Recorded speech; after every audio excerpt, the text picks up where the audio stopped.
भारत जोड़ न्याय यात्रार द्वितीय दिन मणिपुर विभिन्न स्थान में राज्यवासी आलोचना करिसेंति कांग्रेस नेता राहुल गांधी। यात्रा अवसर में लोकों आलोचना करने समस्या संपर्क में अवगत होइछंति राहुल।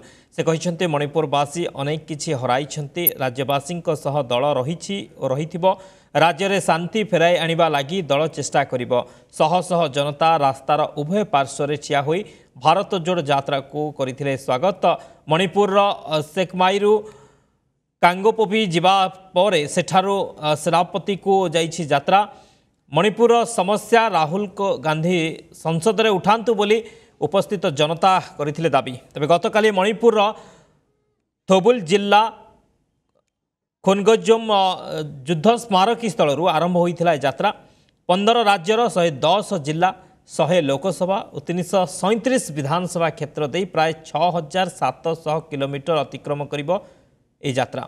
मार्च 20 रे मुंबई रे शेष हेबो 66 दिनर यात्रा।